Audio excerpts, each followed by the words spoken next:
Hey everyone! Naalala nyo ba na nag-Valdivia Falls kami?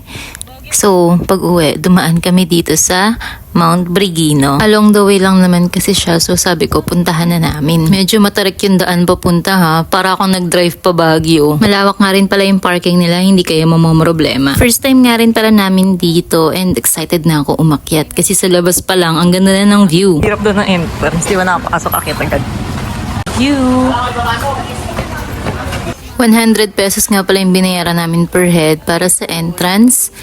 And para sa kanilang staycation, check nyo na lang sa page nila kung magkano yung per kubo and yung full access. Sa una mukha lang naman siyang basic akyatin talaga. Pero ang taas pala niya. Naka almost 2 hours trekking kami sa Valdivia, tapos isipin nyo aakyat kami dito. Hindi ko nga alam kung ilang steps to eh.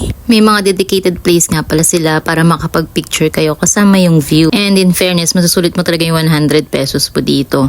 At napakalinis ng lugar. Pag nakita nyo na tong nakalagay na I love Mount Brigino, second to the last steps na to. At makakarating na kayo sa tuktok. Napakataas. Bakit?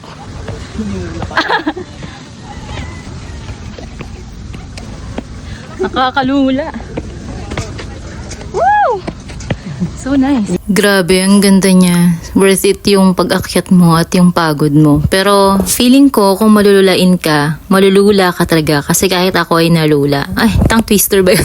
Sa huling stop, meron ditong option kung maghahagdan ka or dito sa pa-incline na daan. Parang mas madali maghagdan kasi nga mas nakakapagod dahil pa-incline. Pag na-reach mo na yung tuktok, grabe, ang ganda ng mga bundok. Tapos ang sarap ng hangin. Nakaka-refreshing talaga. Parang wala ako sa Bulacan. Parang ako nasa Rizal. Ganon. Feeling ko maraming tao dito kapag weekends or holiday. At lalo na kapag sunset. Tanaw mo nga rin dito yung Mount Arayat to.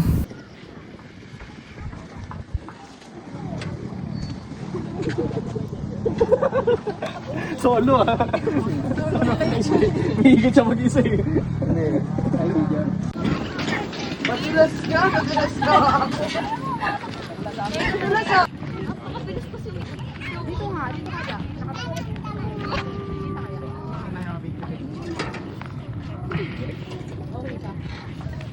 Wala, speechless ako. Indescribable talaga yung ganda, lalo na sa personal. Grabe yung creation ni Lord.